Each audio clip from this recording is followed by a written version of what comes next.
da Samsung em Manaus.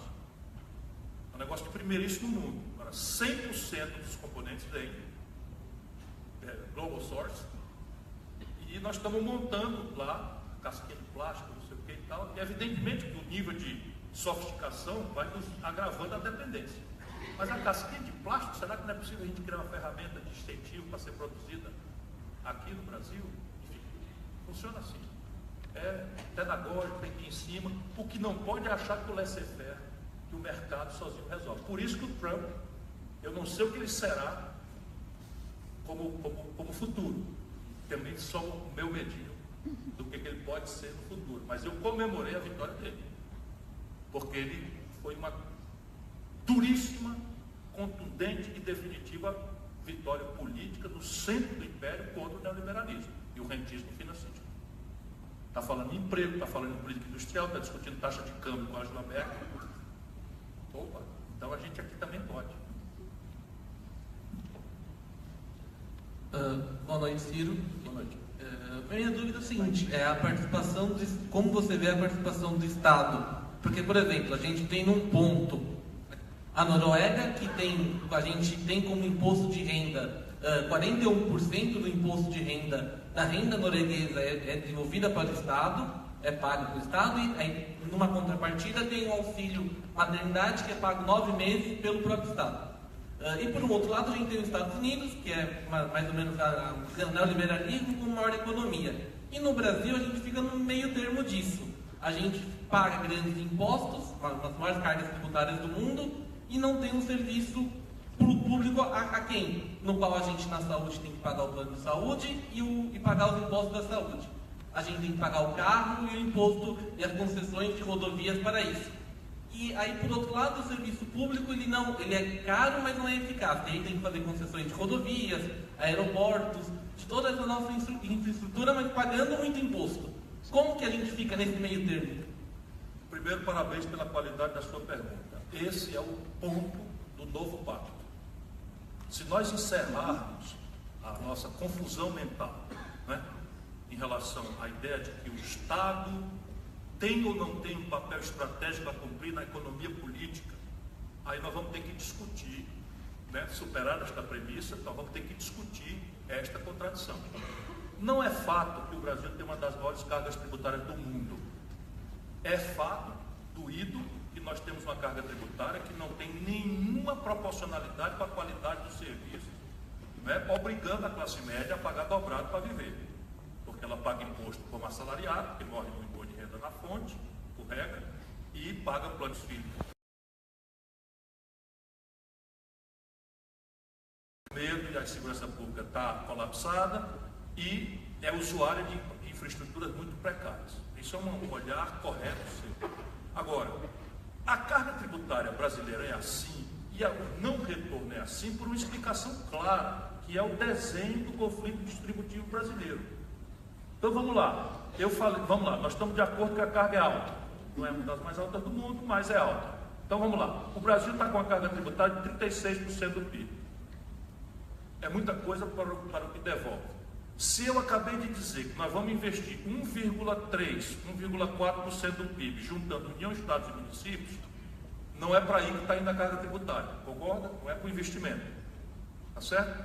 Aí eu vou indo, eu tenho, para não ser muito chato, eu tenho 2 pontos fora da curva. Muito fora da curva. Muito fora da curva.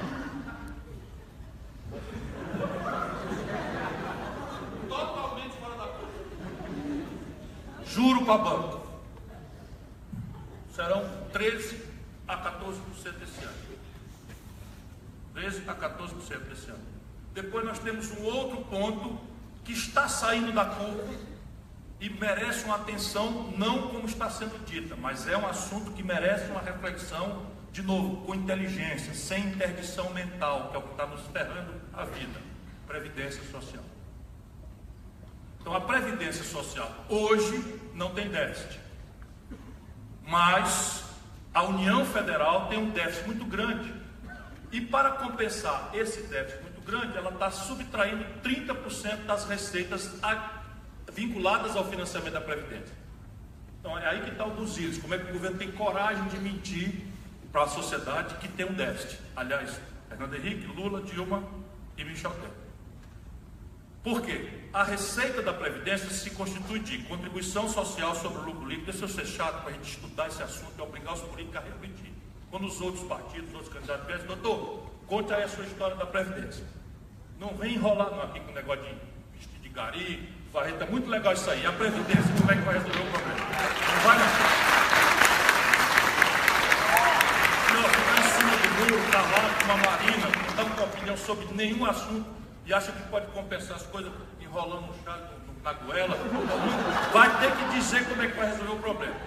Então vamos lá. Contribuição social sobre o lucro líquido, PIS, COFINS, contribuição patronal, contribuição dos trabalhadores, mais contribuição do setor público, a soma dessas receitas, todas criadas, vinculadas ao financiamento da Previdência, da Seguridade Social, permitem afirmar seguramente que esse ano a Previdência tem 22 bilhões de reais de superávit. Por que tem déficit? Porque o governo criou a tal DRU. Olha a nova língua. DRU é o seguinte: desvinculação de receitas da União. 30% de todas as receitas vinculadas ao financiamento da Seguridade Social são extirpados da Seguridade Social para pagar juros. Aí o déficit se apresenta na Previdência Social, porque a União criou as receitas para financiar a Previdência e é um conflito distributivo. De novo, isso aqui se resolve na política. Então, por exemplo, nenhuma razão técnica há para a taxa de juros brasileira não descer aceleradamente para algo ao redor de, sei lá, 6% ao ano. Está em 13, 12 pontos de inflação. 13, quando o mundo inteiro está com taxa de juros negativa. Por causa da recessão global, o mundo inteiro está com taxa de juros negativa. E o Brasil, com inflação projetada a futuro inferior a 4%, está com uma taxa de juros de quase 13%.